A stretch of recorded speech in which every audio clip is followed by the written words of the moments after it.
Presidência da República, Casa Civil, Subchefia para Assuntos Jurídicos, Lei nº 7.210, de 11 de julho de 1984. Institui a Lei de Execução Penal. Seção 8ª da Assistência ao Egresso, art. 25. A assistência ao egresso consiste, na orientação e apoio para reintegrá-lo à vida em liberdade, segunda, na concessão, se necessário, de alojamento e alimentação, em estabelecimento adequado, pelo prazo de 2 meses. Parágrafo único. O prazo estabelecido no inciso 2º poderá ser prorrogado uma única vez, comprovado, por declaração do assistente social, o empenho na obtenção de emprego. Art. 26. Considera-se egresso para os efeitos desta lei, o liberado definitivo, pelo prazo de um ano a contar da saída do estabelecimento, segunda, o liberado condicional, durante o período de prova. Art. 27. O serviço de assistência social colaborará com o egresso para a obtenção de trabalho. Capítulo 3º do Trabalho, Seção e Disposições Gerais, art. 28. O trabalho do condenado, como dever social e condição de dignidade humana, terá finalidade educativa e produtiva. Primeiro, aplicam-se à organização e aos métodos de trabalho as precauções relativas à segurança e à higiene. Segundo, o trabalho do preso não está sujeito ao regime da Consolidação das Leis do Trabalho. Art. 29. O trabalho do preso será remunerado, mediante prévia tabela, não podendo ser inferior a 3/4 do salário mínimo. 1 grau. O produto da remuneração pelo trabalho deverá atender à indenização dos danos causados pelo crime, desde que determinados judicialmente e não reparados por outros meios, b. à assistência à família, c. a pequenas despesas pessoais, d. ao ressarcimento ao Estado das despesas realizadas com a manutenção do condenado, em proporção a ser fixada e sem prejuízo da destinação prevista nas letras anteriores. Segundo, ressalvadas outras aplicações legais, será depositada a parte restante para a constituição do pecúlio, em caderneta de poupança, que será entregue ao condenado quando posto em liberdade. Art. 30. As tarefas executadas como prestação de serviço à comunidade não serão remuneradas. Seção 2ª do Trabalho Interno, art. 31. O condenado à pena privativa de liberdade está obrigado ao trabalho na medida de suas aptidões e capacidade. Parágrafo único. Para o preso provisório, o trabalho não é obrigatório e só poderá ser executado no interior do estabelecimento. Art. 32. Na atribuição do trabalho deverão ser levadas em conta a habilitação, a condição pessoal e as necessidades futuras do preso, bem como as oportunidades oferecidas pelo mercado. Primeiro, deverá ser limitado, tanto quanto possível, o artesanato sem expressão econômica, salvo nas regiões de turismo. Segundo, os maiores de 60 anos poderão solicitar ocupação adequada à sua idade. Terceiro, os doentes ou deficientes físicos somente exercerão atividades apropriadas ao seu estado. Art. 33. A jornada normal de trabalho não será inferior a 6, nem superior a 8 horas, com descanso nos domingos e feriados. Parágrafo único. Poderá ser atribuído horário especial de trabalho aos presos designados para os serviços de conservação e manutenção do estabelecimento penal. Art. 34. O trabalho poderá ser gerenciado por fundação, ou empresa pública, com autonomia administrativa, e terá por objetivo a formação profissional do condenado. Primeiro. Nessa hipótese, incumbirá à entidade gerenciadora promover e supervisionar a produção, com critérios e métodos empresariais, encarregar-se de sua comercialização, bem como suportar despesas, inclusive pagamento de remuneração adequada. Segundo, os governos federal, estadual e municipal poderão celebrar convênio com a iniciativa privada, para a implantação de oficinas de trabalho referentes a setores de apoio dos presídios. Art. 35. Os órgãos da administração direta ou indireta da União, estados, territórios, Distrito Federal e dos municípios adquirirão, com dispensa de concorrência pública, os bens ou produtos do trabalho prisional, sempre que não for possível ou recomendável realizar-se a venda a particulares. Parágrafo único. Todas as importâncias arrecadadas com as vendas reverterão em favor da fundação ou empresa pública a que aludiu o artigo anterior ou, na sua falta, do estabelecimento penal. Seção 3ª do Trabalho Externo, art. 36. O trabalho externo será admissível para os presos em regime fechado somente em serviço ou obras públicas realizadas por órgãos da administração direta ou indireta, ou entidades privadas, desde que tomadas as cautelas contra a fuga e em favor da disciplina. Primeiro, o limite máximo do número de presos será de 10%, do total de empregados na obra. Segundo, caberá ao órgão da administração, à entidade ou à empresa empreiteira a remuneração desse trabalho. Terceiro, a prestação de trabalho à entidade privada depende do consentimento expresso do preso. Art. 37. A prestação de trabalho externo, a ser autorizada pela direção do estabelecimento, dependerá de aptidão, disciplina e responsabilidade, além do cumprimento mínimo de 1/6 da pena. Parágrafo único. Revogar-se-á a autorização de trabalho externo ao preso que vier a praticar fato definido como crime, for punido por falta grave, ou tiver comportamento contrário aos requisitos estabelecidos neste artigo. Capítulo 4 dos deveres, dos direitos e da disciplina. Seção e dos deveres. Art. 38. Cumpre ao condenado, além das obrigações legais inerentes ao seu estado, submeter-se às normas de execução da pena. Art. 39.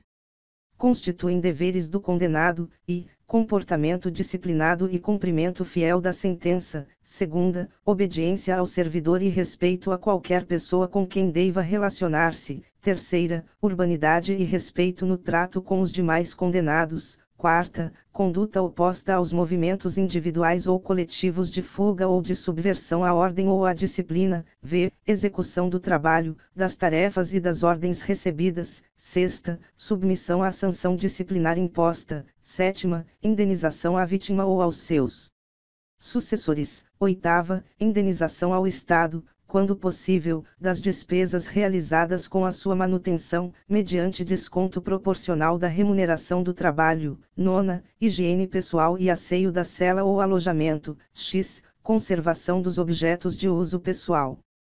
Parágrafo único. Aplicar-se ao preso provisório, no que couber, o disposto neste artigo. Seção 2ª dos direitos. Art. 40. Impõe-se a todas as autoridades o respeito à integridade física e moral dos condenados e dos presos provisórios.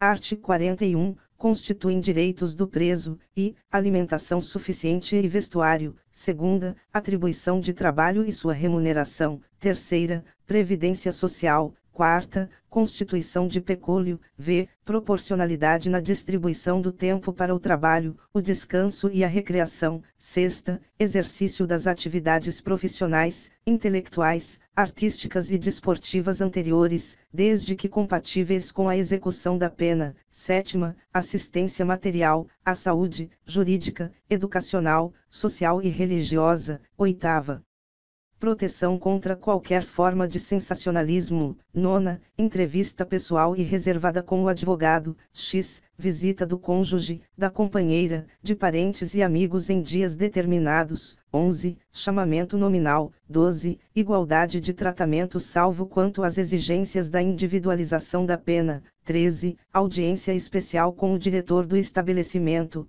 14. Representação e petição a qualquer autoridade, em defesa de direito. 15. Contato com o mundo exterior por meio de correspondência escrita, da leitura e de outros meios de informação que não comprometam a moral e os bons costumes. 16. Atestado de pena a cumprir, emitido anualmente, sob pena da responsabilidade da autoridade judiciária competente.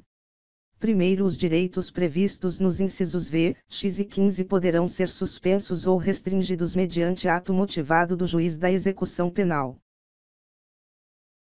Segundo, o preso condenado por crime contra a mulher por razões da condição do sexo feminino, nos termos do 1º do art. 121-A do Decreto-Lei nº 2.848, de 7 de dezembro de 1940, Código Penal, não poderá usufruir do direito previsto no inciso X em relação à visita íntima ou conjugal. Art. 42. Aplicar-se ao preso provisório e ao submetido à medida de segurança, no que couber, o disposto nesta seção. Art. 43. É garantida a liberdade de contratar médico de confiança pessoal do internado ou do submetido a tratamento ambulatorial, por seus familiares ou dependentes, a fim de orientar e acompanhar o tratamento. Parágrafo único. As divergências entre o médico oficial e o particular serão resolvidas pelo juiz da execução. Seção 3ª da disciplina subseção e disposições gerais art. 44. A disciplina consiste na colaboração com a ordem, na obediência às determinações das autoridades e seus agentes e no desempenho do trabalho. Parágrafo único. Estão sujeitos à disciplina o condenado à pena privativa de liberdade ou restritiva de direitos e o preso provisório. Art. 45. Não haverá falta nem sanção disciplinar sem expressa e anterior previsão legal ou regulamentar. Primeiro, as sanções não poderão colocar em perigo a integridade física e moral do condenado. Segundo, é vedado o emprego de cela escura. Terceiro, são vedadas as sanções coletivas. Art. 46. O condenado ou denunciado, no início da execução da pena ou da prisão, será cientificado das normas disciplinares. Art. 47. O poder disciplinar, na execução da pena privativa de liberdade, será exercido pela autoridade administrativa conforme as disposições regulamentares. Art. 48. Na execução das penas restritivas de direitos, o poder disciplinar será exercido pela autoridade administrativa a que estiver sujeito o condenado. Parágrafo único. Nas faltas graves, a autoridade representará ao juiz da execução para os fins dos artigos 118, inciso I, 125, 127, 181, primeiro, letra D, e segundo desta lei. Subseção 2ª das faltas disciplinares art. 49. As faltas disciplinares classificam-se em leves, médias e graves. A legislação local especificará as leves e médias, bem assim as respectivas sanções. Parágrafo único. Pune-se a tentativa com a sanção correspondente à falta consumada. Art. 50. Comete falta grave o condenado à pena privativa de liberdade que, incitar ou participar de movimento para subverter a ordem ou a disciplina, segunda, fugir, terceira, possuir, indevidamente, instrumento capaz de ofender a integridade física de outrem, quarta, provocar acidente de trabalho, descumprir, no regime aberto, as condições impostas, sexta, inobservar os deveres previstos nos incisos 2ª e do artigo 39, desta lei.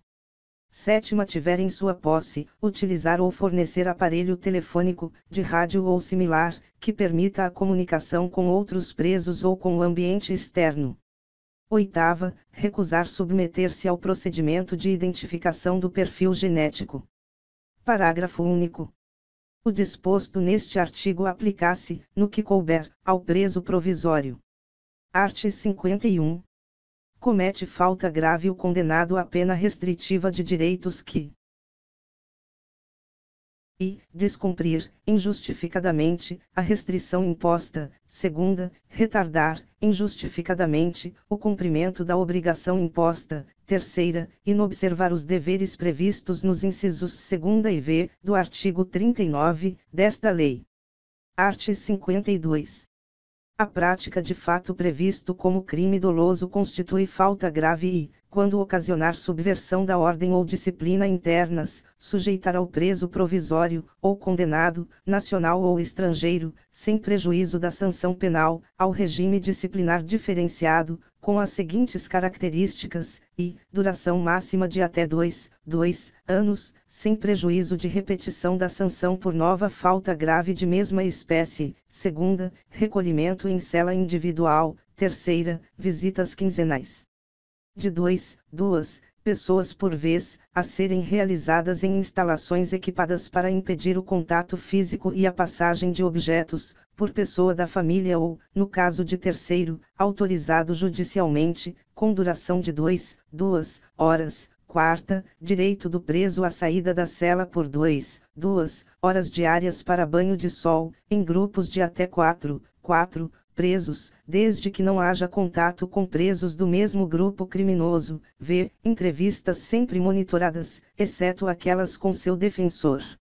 Em instalações equipadas para impedir o contato físico e a passagem de objetos, salvo expressa autorização judicial em contrário. Sexta, fiscalização do conteúdo da correspondência. Sétima, participação em audiências judiciais preferencialmente por videoconferência, garantindo-se a participação do defensor no mesmo ambiente do preso.